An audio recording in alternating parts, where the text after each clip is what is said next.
What's up everyone, Adam from Cape Crawlers. Today we're taking a look at the Nexxspeed carbon fiber and aluminum chassis kit for the Axial SCX24.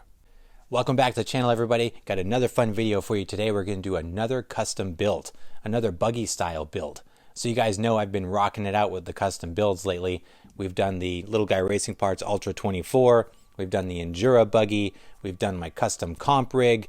We've been doing a whole lot of fun stuff with these custom builds. Now our friends over at Nexxspeed have sent us over a bunch of parts to check out, including an aluminum and carbon fiber chassis kit.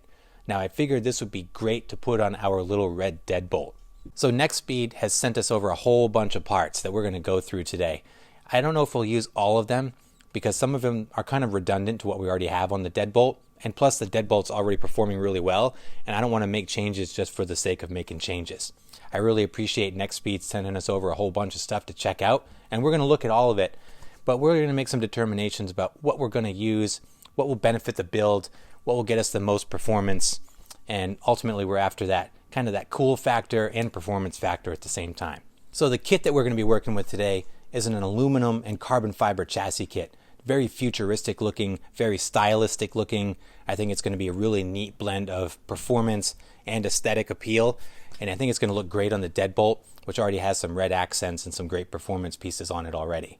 So this should be a fun one, should be an interesting one. Let's check out the upgrades and get going. Okay, let's take a look at our goodies here. Man, we got stuff spilling off the table. They sent us a ton of stuff. They actually have a pretty deep line of SCX24 products, which I was really pleasantly surprised to see. In the interest of time and to keep our focus on the build itself, I'm not going to go over each individual part that Nexxspeed sent over. I do encourage you all to check out their website and check out the deep assortment of SCX24 upgrades that they have.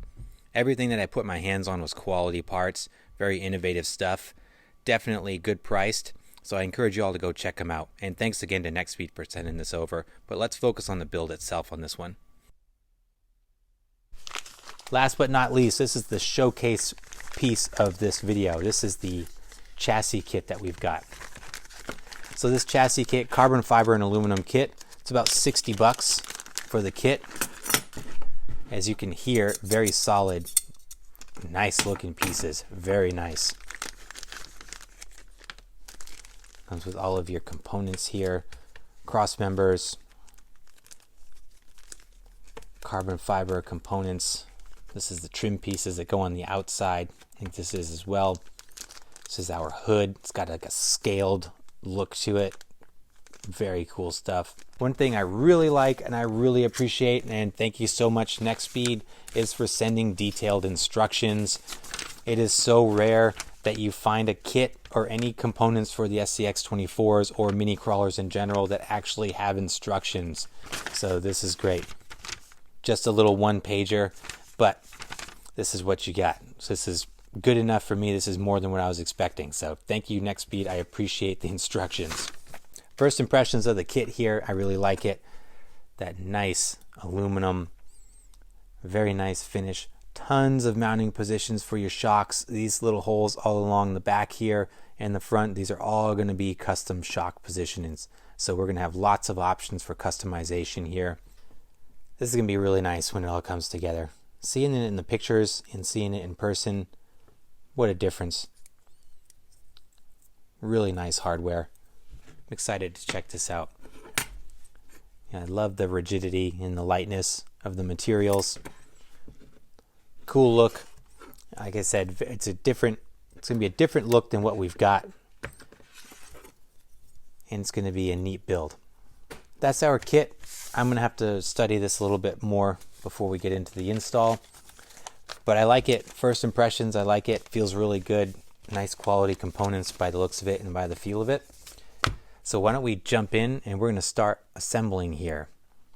So the first thing I'm going to do is assemble the chassis kit. So we need to build our cage, and then we're basically just going to drop the cage onto the rolling chassis of the deadbolt. We're going to remove the body and the frame rails and basically just bring it down to the rolling drivetrain.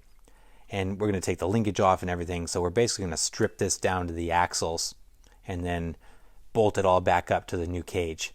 But the first thing I want to do is build the cage itself, and then we'll get to work on disassembling the deadbolt and putting everything together.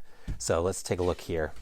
So the first thing you do, you build the cage itself first. Carbon fiber pieces go on last because they do cover some of the holes that you need to put this together.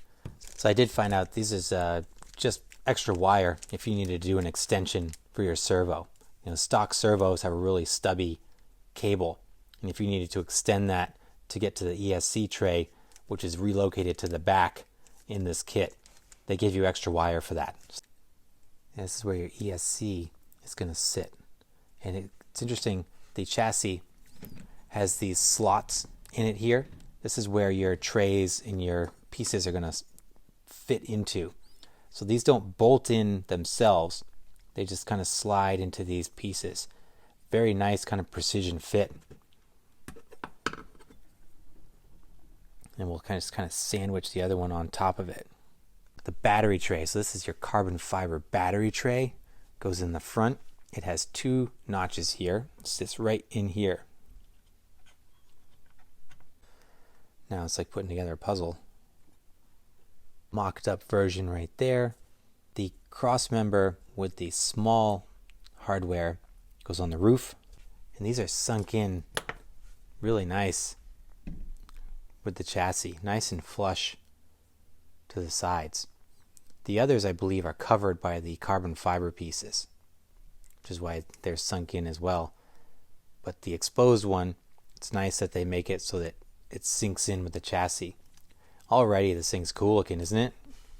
Doesn't take much for it to manifest into something cool. Okay, where do we begin? Let's do these lightning bolt looking pieces here that go in the front. So we've got 2 different lengths of screws here in this small hardware kit. So I've got to be cautious about which length I use for this. This is where I really deeply appreciate the instructions. This looks like a longer screw goes in the front. Some of these also have little nuts secured on them. I don't know what are those for. And I don't see them referenced on the instructions themselves. So that's interesting. I don't know if they're just extra or just in case.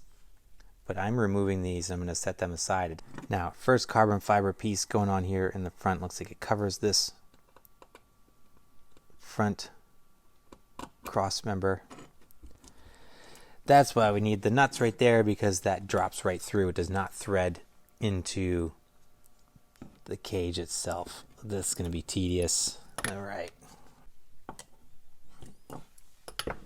One down. Thankfully, that is threaded. The small ones appear to be threaded. Longer ones go right through. Something just doesn't feel right to me with how these are mounted. The screw that holds in the cross brace here in the front, they don't sink into the chassis like the roofline ones did. And as a result of that, the carbon fiber piece here is bowed out because it's laying over the top of the exposed head of these screws. I'm not sure how I feel about that. Makes me want to take these screws out of the roof line and put them into the bumper. Visually it won't look as good on the roof, but functionally it'll keep the carbon fiber flush with the chassis in the front. I think that's what I'm going to do. I'd rather do this right the first time than be looking at that and discouraged by it later on. So I'm going to swap those screws out. So I'm going to take these nice flush screws from the roof and put them in the front nose piece here. Perfect. Much better. It's unclear to me in the instructions if that's what I was supposed to do from the get-go. It didn't look like it, but in any case, that's what I'm going to recommend, and that's what I'm going to do, because now that carbon fiber is nice and flush with the front of it. Moving on to the next trim piece here, these kind of arched pieces. I think this is where does this go? I think this is my roof line. Yes, so that's interesting. So that's why they told you to use these small screws in the roof, because you've got another carbon fiber piece that goes over this component. But I'll tell you, even though using the bigger screws on the roof, they sink a lot better in the roof than they did in the front. So in the nose piece, they were protruding out to where that carbon fiber wasn't flush. But even the bigger screws in the cross member on the roof piece here sit flush enough so that this carbon fiber piece can sit over the top of it.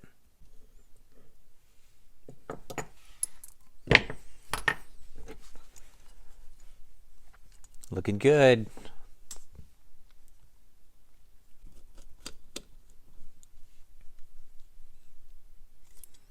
Okay, there we have it. There's our chassis. Went together really nice. It's got a great look to it. Just as I explained earlier, it has a kind of robotic reptilian appearance to it. The sharp carbon fiber edges, the scaly look on the roof, sloped fastback body line and the long nose. It's got a very cool look to it. I like it a lot. Fit and finish is excellent. Went together really nice. The roof feels like it's 3D printed plastic though. I can kind of see the printing marks, but the quality is excellent. Feels very strong and clicks right on. I really like it. It's nice. Cool. So the next step is going to be disassembling the deadbolt. We're going to strip it down basically to the axles and the skid plate. Then we'll assemble our new components and put everything together in the chassis. All right, my friends, quick update on the build. This is day 2. Last night I was able to get largely the rolling chassis put together. So I put the carbon fiber links on here. I assembled the steering, servo, and everything in the front with the new servo mount. I put some shocks on it. Now I swapped out the stock shocks and I put some red Power Hobby long travel shocks on here. One of the things I did do was I put the new Little Guy Racing Parts Predator 50 turn motor on here. This is the brand new one with the white case because I wanted to see if I could get a brass pinion gear on here. The brass pinion gear from Nexxspeed does not fit the Little Guy Racing Parts motors. I imagine that this is probably made just for a stock motor, but we're not going to use a stock motor on this one. So couldn't use that. But while I had the motor off and taken apart, I did take the opportunity to put in these red anodized transmission gears. So these fit in really nice.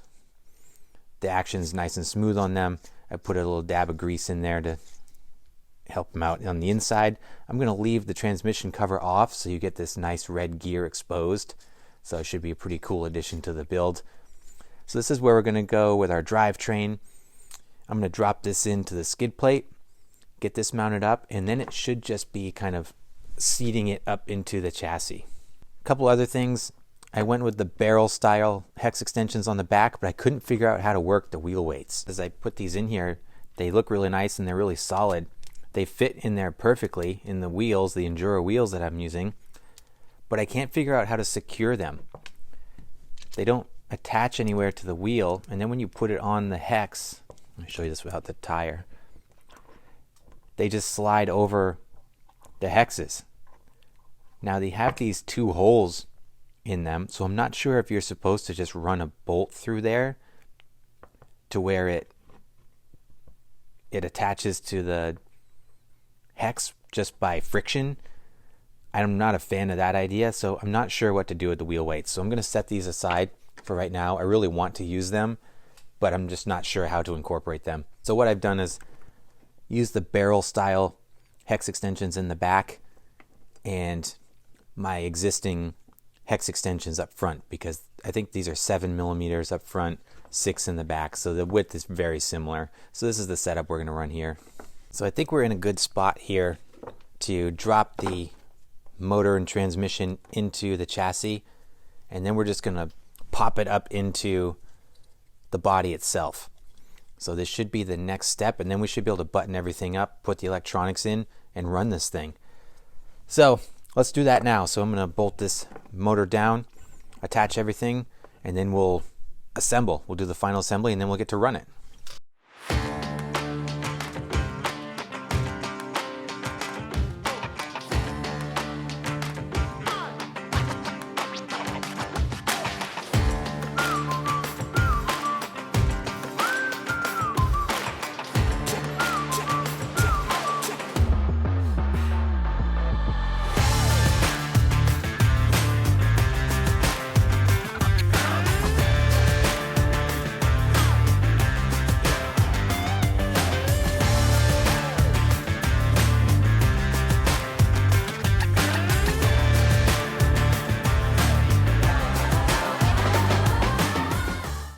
check out the rig. Thing looks pretty awesome, right? I'm pretty happy with it. It came out really good. A couple of things that we did and did not do here. So I opted not to put the bumper on just because I felt like it was going to make it look gaudy and not fit the character of the build. You know, this bumper, it's kind of this big, chunky, transformer looking bumper almost, and I think it would just look severely out of place on this build. The bumper wouldn't even clear the servo. It's basically just for appearances, and I think it just doesn't match the aesthetic theme that we've got going on here. Layout is very cool. I like how everything fit. The ESC fit perfectly. Everything was pretty easy to wire. It fits in there nice and snug. The servo wire is a little long and kind of cumbersome. I had to run that underneath and up and around just because it's really long from the Emax. I just hope it's out of the way of the motor. Should be okay. With that exposed transmission, that red transmission gear in there just adds kind of just another layer of kind of mechanical cool factor, if you will. So I like that a lot. The motor itself and everything, transmission, everything fits in there really nice. There's a little bit of room. I don't think you could go with anything bigger without significantly modifying the chassis. And that's going to be really tough to do with an aluminum chassis like this. So I think a brushed motor 50 size like this is perfect for this build. The links, so I did the carbon fiber links with the 4-link front. The links are really easy to assemble. They popped right in really nicely, no problem there. Links drive me nuts, as you guys know, but these actually went on pretty simple. One thing that I was a little discouraged by was that when you do the 4-link in the front, the servo tray that we used it's threaded only on one side. So what I had to do, and they supply you with the hardware, is you run a bolt through the driver's side and you have to thread on a nut. So it's not a big deal. I've done that when I've stripped out other 4-link trays. You know, just lock tight that nut and make sure it doesn't go anywhere. But I would have preferred if the tray was threaded on both sides for the 4-link. I really like that it has a lot of placements for the shocks. I'm running really long shocks here. I think these are the Power Hobby 54 millimeters, I believe. So it's got a ton of travel. I had to do some tweaking a little bit in the front because I was losing the drive shaft. It's still pretty close, but I think I've got it to the point where it shouldn't pop out too bad. But we'll see how this thing performs. It's got lots of flex, and it can easily go over our 3-inch ramp here.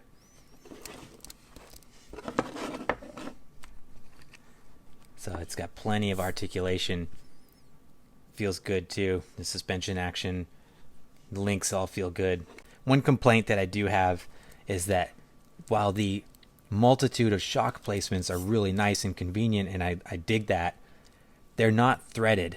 So what you have to do, put your bolt through, and then once again you have to use those tiny nuts to tighten it.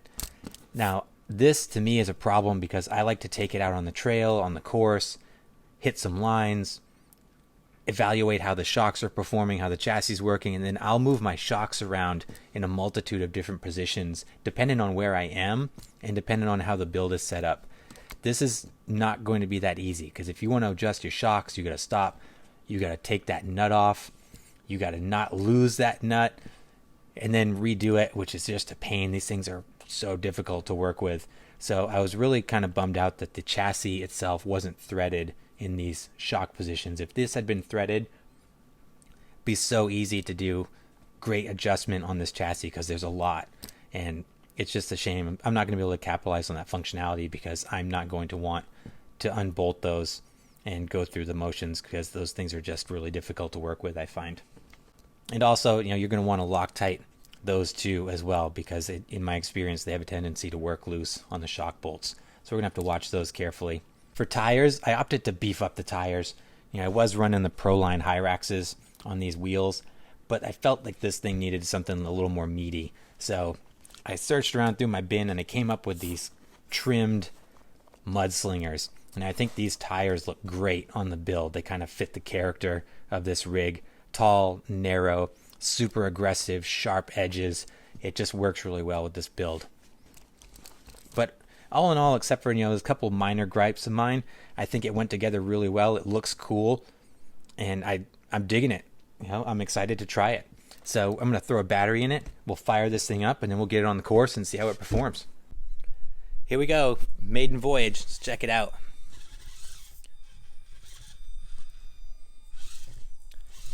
Man, look at that thing. Looks so freaking crazy. Totally space age. It's like a moon rover crawler. Something out of a science fiction novel, I think. Look at it. The scaly back on it. Those gnarly tires.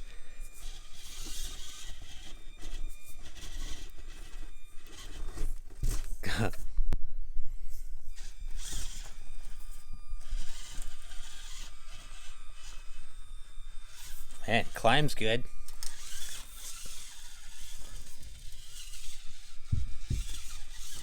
Feels pretty balanced.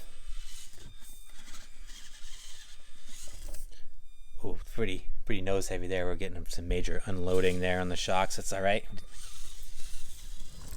Oh, that's not. Oh, I lost my drive shaft. Back in action. I got to put some shorter shocks on it. You know, this would be much better performer, I think, with some shorter suspension. But we'll keep playing with it as it is. And I'll tune it as we get going. But this is just a good shakedown run.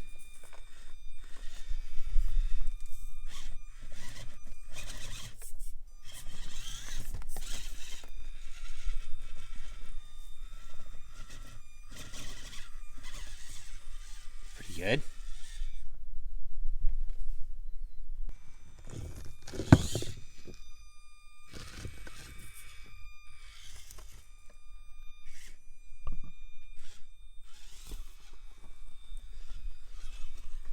Interesting, I'm getting some understeer as well, which is odd because it's nose heavy.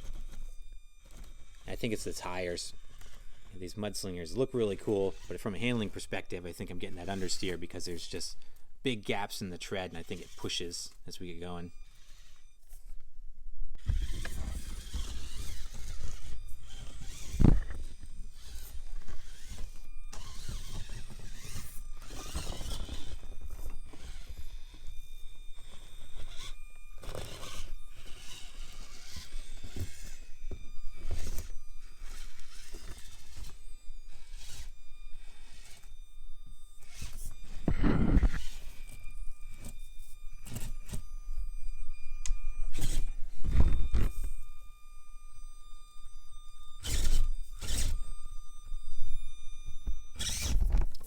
Oh, I think my drive shaft's gone. Yep. Ah. All right, we're back. I swapped the shocks out for some 43 millimeters. Hopefully this should keep our drive shaft intact.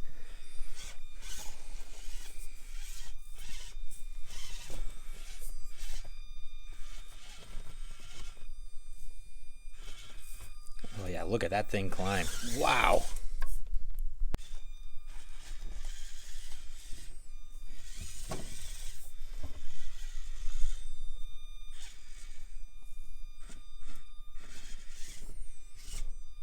This thing's pretty cool, guys, I gotta say. I was a little skeptical of it at first, but I'm kind of digging it now. I think it's a neat looking little buggy. Very different. Yeah, look at the nice and flat on that climb there. How's our decline? Yeah, the shocks, now it's working good. All right, let's do the drill. Let's do some vertical testing here on the chute.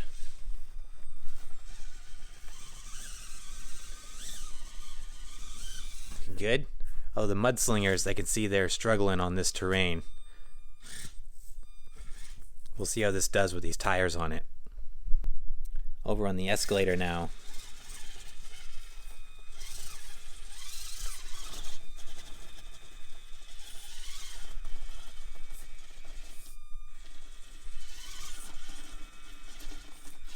Oh, pretty good actually. And let's try Hell's Gate now. It stays nice and flat. Real nice and flat actually. There's that understeer a little bit on the other side. Still able to recover though. Oh man, I like it. Does good.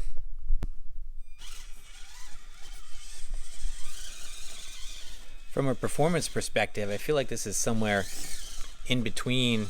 Man, that was nice. In between the Endura buggy and the Ultra 24. I don't think it's quite as good as the Ultra 24, although the more I'm driving it, the more it's kind of proving me wrong here. It does feel like it climbs a little better than the Endura chassis that we just did. I'm pretty impressed.